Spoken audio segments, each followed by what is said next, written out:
But there's a great eyewear company in the mountain space that I loved my entire life. Eventually, as with most eyewear brands, they were bought up by a bigger multinational type of corporation, and they moved their headquarters out of the mountains. The idea was to turn what was a company into a brand, and they completely lost their way because they forgot that companies are built around people doing real things in the outdoors. I had a good friend who worked at that company. I'm like, what happened to the company? He's like, they took a company and they tried to turn it into a brand, and they lost their way.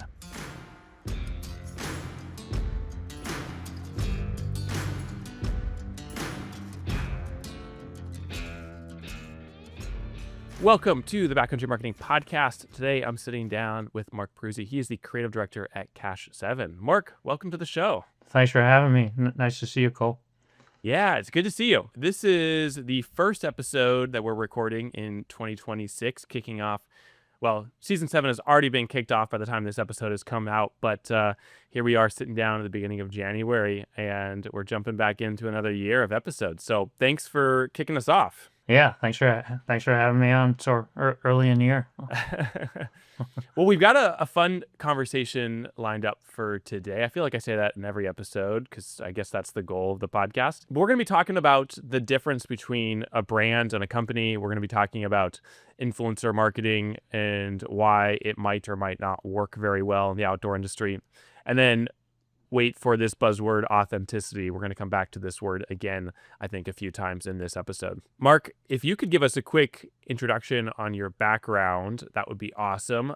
So folks kind of know a little bit about you. But before you do so, could you share a little bit about why these topics and ideas are things that you think about and why they're important, well, for this conversation? Yeah, I guess they're fundamentally tied to my background. I come from an editing and writing background. That's where I spent the vast majority of my career. And as magazine editing shifted and we all started to do much more native content and custom content for brand partners, I started to wear a bit more of a marketing hat from time to time. But creative crosses over. So I just put a lot of thought into the differences between editorial and marketing and also the similarities. So that's kind of where I'm pulled most of the time. I'm trying to bring an editor's mindset to creative. So let's come back to this concept of brands versus a company. Kind of give us your thesis or your opening statement, if you will, about this distinction. Yeah, well, back in the early 2000s, I would hear a lot of marketing people talk about how they were brand builders, and I was kind of curious what they meant by that language. And to me, what I've seen over the years is that there are a lot of people that beat their chest and say that they're some sort of a savant at building brand, but brand is a pretty nebulous thing. And it's kind of hard to hold in your hands. You can't see it. And so I put a lot of thought into that. And when I was at Skiing Magazine, when I first got there, we were tasked with a pretty big challenge. So at the time, Ski Magazine, and Warren Miller were all owned by the same company. We were part of Time Inc. But Ski and Skiing were pretty similar titles. And the names are quite similar as well. So we had to produce some separation in our readership and in the market. This great writer of mine, John Billman, I put him in touch with these two big rig truck driving brothers who lived in the Pacific Northwest and Western Montana, and they would drive their big rigs all around the West, and they would park on mountain passes where there were ski areas and ski a lot. So we put them out in a truck with those people. And what we ended up doing by telling stories like those and, countless others is that we started telling the stories of real skiers again, which hadn't happened in the ski world for quite a while. And by doing so, we carved out a niche for ourselves. And and the product, which was great storytelling about real skiers, became our brand.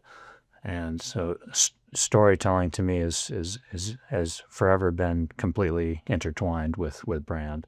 So when you say, I'm imagining you stumbling across someone's LinkedIn, title when it says passionate brand builder or well experienced brand builder. Sounds like you kind of take there's a little bit of beef with that. Tell me more. I think people come in and they take what is a company and they start to think how they can convert it into a brand. And there's a great I won't name names because they're still in business, but there's a great eyewear company in the mountain space that I loved my entire life. Later, when I got to know the people behind that company, many great people, I understood why they were leading. They lived the lifestyle. They were out there all the time. They were playing around with gear choices. They were connected. Eventually, as with most eyewear brands, there's a lot of money in that business because the margins are so huge that they were bought up by a bigger multinational type of corporation, and they moved their headquarters out of the mountains. And the idea was to turn what was a company into a brand, and they completely lost their way because they forgot that companies are built around people doing real things in the outdoors. And sorry to always circle back to the outdoors, but that's my background. And when you take those people out in the outdoors and you lose those connections, you stop being relevant to the market, in my opinion. So that's kind of that brand.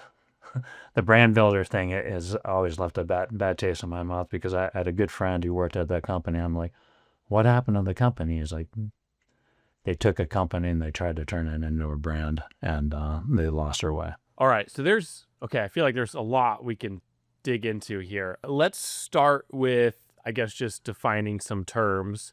What is a company and how do you define a brand? Let's start there. Yeah, I would say a company is a collection of people.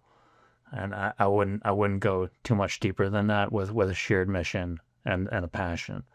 Like without those things, you shouldn't even be in business, right? And how do you define brand? Brand is a very again a super nebulous term that has no odor or taste, but it does exist. So and I'm not a luddite saying you shouldn't use that term at all. I get it. To me, brand is a bit more about carrying that storytelling to its fruition as much as you possibly can, and being. I know we were going to get back to it, but being authentic is inherently tied to that.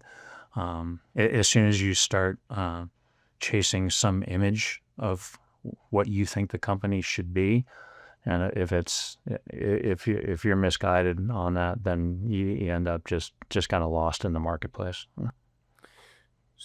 So, I mean, obviously, we can't talk about brand without authenticity because those two are very well connected. But I'm curious, so you're talking about companies deciding to take this journey to become a brand. Can you walk me through that process, and what are missteps that a company might take in trying to become a brand? And I guess I'm still a little. I agree with your definitions. I think all too often we refer to companies as brands, and most of those companies don't actually have a true brand. But can you clarify this journey and help me understand that journey? Yeah, I can maybe do it best through another example. So a friend of mine, a bit of a mentor on the marketing side of things, is David Perry. He was the CMO of Whistler Blackcomb, and then went to Aspen for many years, and then he helped start Alterra Mountain Company, super successful. He's still involved with the ski industry with Silverton Mountain and in Colorado. But anyways, David and everybody else up in Whistler at the time, they were looking at, and I shouldn't say David actually. Everybody in Whistler at the time was looking at Vail Resorts. This is the 1980s, and saying, well, Vail is crushing it right now. They're getting way more skier visits than we are. What do we need to do with our marketing to pull skiers to Whistler, which is another massive ski area, and should be a global destination? And they thought, and this was not David. They thought that by aping what Vail did, they could have similar success. So what Vail was doing at the time was that they would take ski models, which are not ski athletes, and and go out on a sunny bluebird day and have like people with no hats on, with the wind in their hair and sunglasses on, jumping off a cornice together. That type of visual. And so Whistler did that. They started marketing Whistler like it was Vail, and it was effective. They got skiers from around the world to show up at Whistler, but those skiers ended up being completely pissed because Whistler is not Vail. Whistler is steep. It's kind of dark. It's the snow is different. You have to be a different type of skier to appreciate it. It's challenging, and it's a different animal. It's not Sun Valley. It's not Vail, Colorado. And so they ended up with more skiers, but very unhappy skiers. So David came in, and he's somebody who had been, aware of Powder magazine and what Powder brought to the ski industry around that same time. And he was like, "Well, we're not going to do this anymore." And he looked at the photography, and he hired Paul Morrison, who was a long time Powder magazine photographer, and they got a bunch of real athletes, and they went and shot the hell out of Whistler on storm days and showed Whistler as it really was. And lo and behold, Whistler became an international destination for that type of skier. People who are super passionate about the sport and like skiing in storms and like steep terrain and exposure and big steep lines. So to kind of pull that full circle, to me, what happened was is that he understood the Whistler brand. If you haven't, it's like the Whistler brand is not something that we're going to chase. We're just going to be honest with ourselves, and we're going to be honest with our customer base and tell them exactly what Whistler really is, and see if that works. And it did. So is the lesson that you're trying to share there that if a company is trying to become a brand, often companies try to project what they want their brand to be if it isn't aligned with who and what their company is? Is that the lesson there? Yeah, that's the lesson there. I think Yeti has done a wonderful job of not the bike company, although they have as well. But I'm talking about the cooler company. They made incredible insulation at first, and those products really mean something to people. But it's a bit like selling insurance almost, right? Like insurance is invisible. Insulation is not super sexy. Like a cooler is not. It's not a work of art to look at, and even a lot of their tumblers and mugs and whatnot. Although design wise they're nice, if you like a stainless steel tube, there's really not a lot to build a brand on. So they're like, well, what are the people doing with these products? Why do these products mean something to people? And they just kept coming back to the people that actually use them. Okay, so you've shared a few examples here, and I'm still trying to just, I think, like fully understand your idea. So what did Yeti and what did Whistler do right that allowed them to take a company and build it into a brand? And what did this eyewear company not do right when they try to build a company or start a company and turn it into a brand? Like, what are the differences? What are the lessons? I think the biggest differences are one that revert to honesty type of idea with Whistler, right? They're like, that's not us. This is who we are. Let's be open and honest about it. Let's not try to get people who won't like this experience just to fill seats and book hotel rooms. And I think Yeti did something similar. Like we know we're not making some very splashy looking product. We're making something that's incredibly utilitarian. Let's talk about the people that actually use our product to find their place in the market. Whereas the sunglass company, they started looking to be more relevant in urban marketplaces and whatnot, and where they were just competing with every other sunglass brand. They lost that mountain town innovation and authenticity that they had been built around. So you feel like when a company chases a brand, I mean, it sounds really simple and trite to say, but like if they don't do it well, they risk losing their authenticity, and then they lose the whole thing. I think so. Yeah, I mean, you can see it happen around the outdoor industry. So in that case, would you suggest that companies just remain a company and not try to chase a brand? Yeah, I think that's a good approach actually. I did a lot of envisioning work for Altera, and every time we Altera was just getting off the ground at that time. This was 2018, just prior to the pandemic.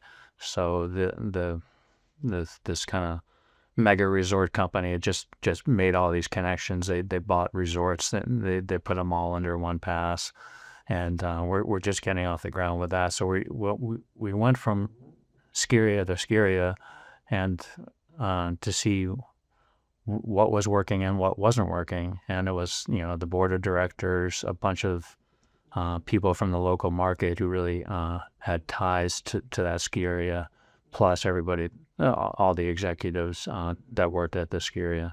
And we sat around in a conference room and we talked about the origins of the ski area. And then we had open and honest conversations about what the challenges were. And when you start looking at yourself in that type of light, you stop really concerning yourself with brand building. You start thinking about how can our business best serve our customers, and who exactly are our customers as well.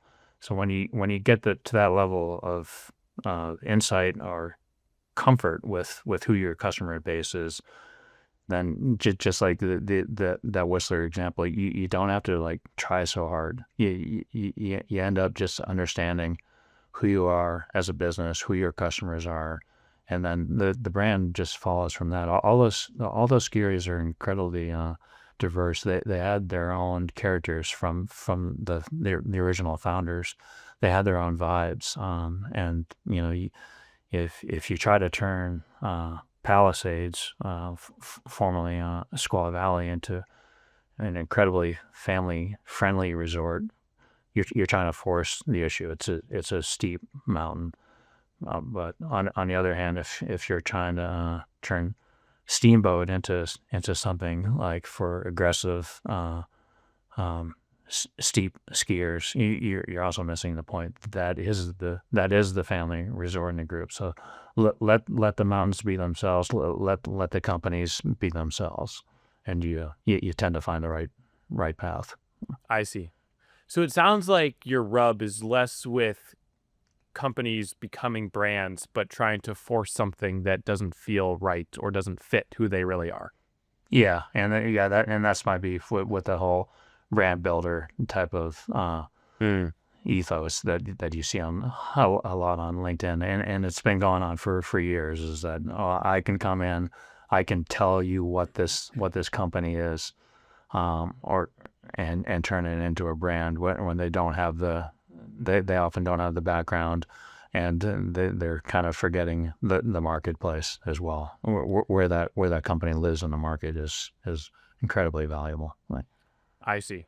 I do feel like those people, though, while they might not be able to tell a brand or a company who they could become, I do feel like they can offer outside perspective and ask questions and offer some objectivity, which I see a lot of companies struggle with when they don't have someone who asks them hard questions. Because oh, I I agree with you 100%. And there's an entire new category of hires that people are making there, and they're just calling themselves storytellers, but they're essentially taking a journalistic approach, coming into a company, asking a lot of questions, doing that envisioning type of work that I was talking about, and then running with that, right?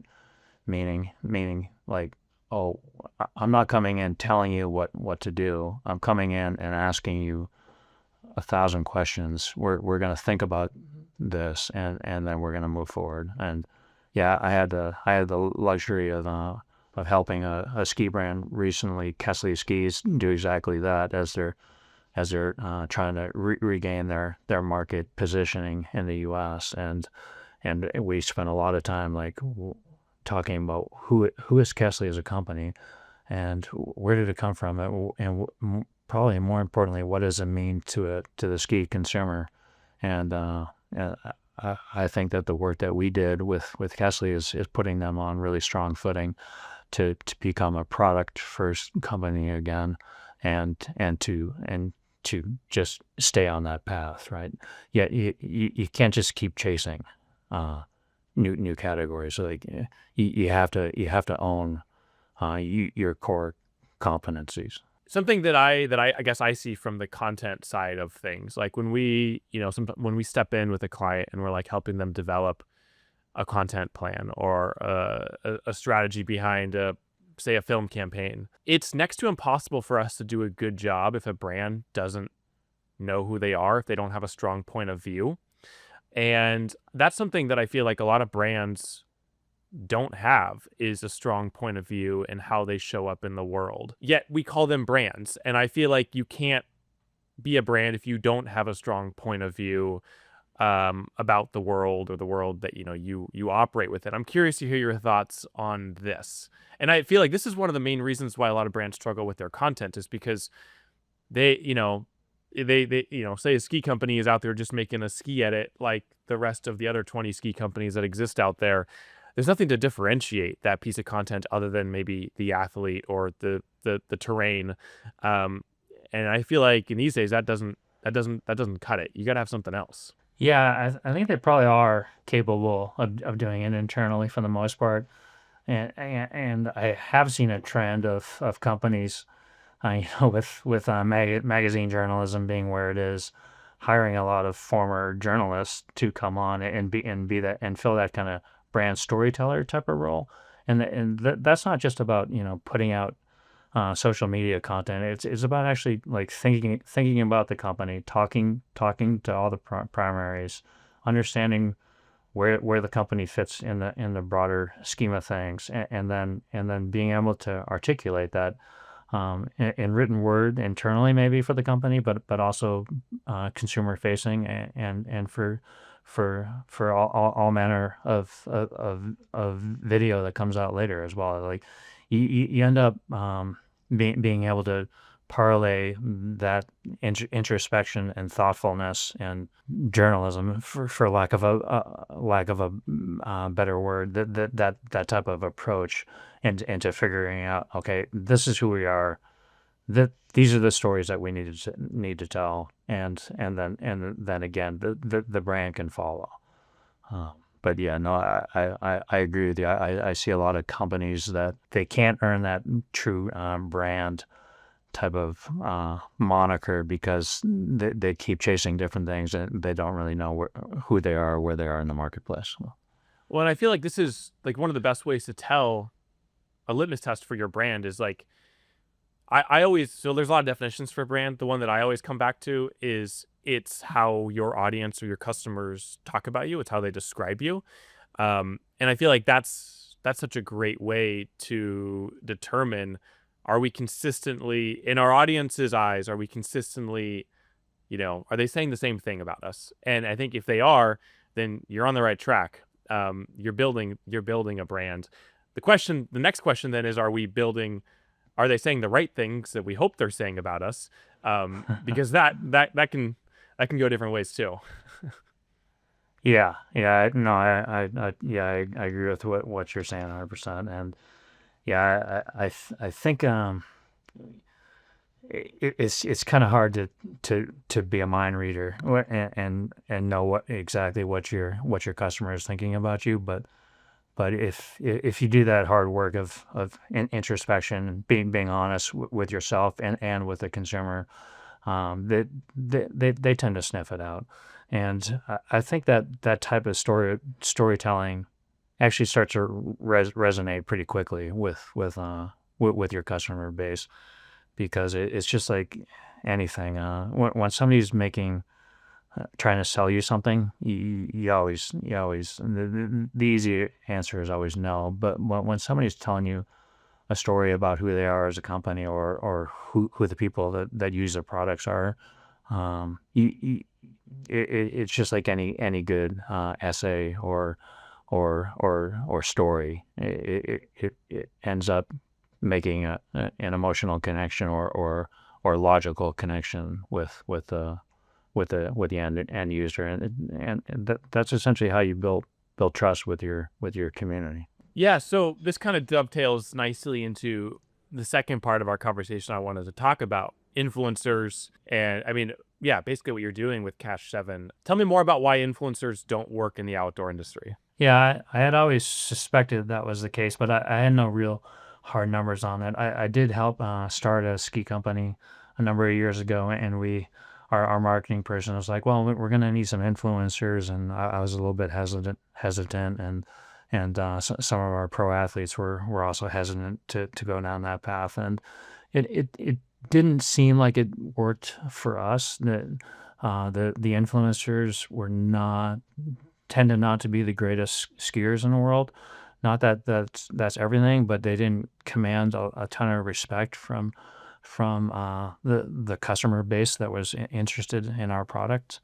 And then a couple years later, I was at the Five Point Film Festival in Carbondale, Colorado, and Backbone Media had a seminar there, and they brought up this exact topic. They had some influencers, and they had some professional athlete slash guide type people there in the on the panel, and the moderator surveyed the crowd and said, "How many of you have ever purchased a product because an influencer said so?"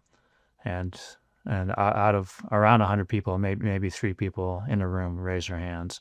And then they asked the same question about outdoor professionals, and nearly every hand in the room went up. So that became kind of my North Star a little bit. So when I started chatting with the Cash 7 folks before I came on, that story was very much front in my mind. And so what we're trying to do with Cash 7 is we're trying to make the influencer economy, which we know works in other verticals, like it crushes it in fashion and in makeup and all sorts of other categories. But it doesn't quite work in the outdoors because people can see through it a little bit. That these people are trying essentially to be influencers and get a paycheck for the product that they're pushing, but their lives and their livelihoods are not tied to the gear that they use, like true outdoor professionals are. Mark, if you had to kind of summarize our conversation and leave folks with some next steps or some things for them to consider as they're going through their day to day, how would you want to wrap it up for them? Yeah, to me, it all just kind of circles back to that. Don't chase shiny new objects. Don't chase lingo, and try to think of what a brand is. Think about who you are as a company, who your customers are. Really dive deep into that, and then you'll get on the right path. I mean, the brand just naturally follows. Okay. That's it. Yeah. That's all it takes. Know yourself and know who your customer is, and brand will follow. Marc, if folks want to follow along with you and the work you're doing at Cash7, or if they want to dig through the archives of stories that you have written over the years, where can people find you and your work? I mean, you can find a ton of my work on the outside archives. Stay tuned to Cash7 because we're going to be launching a publishing arm. Incredible. Yeah. Well, Marc, thank you for the time. Thank you for the thoughts. I'm excited to see where you guys go with Cash7. And yeah, sounds like you're onto something really cool. Yeah, thank you, Cole. It was my great pleasure. All right. Have a great rest of your day. You too.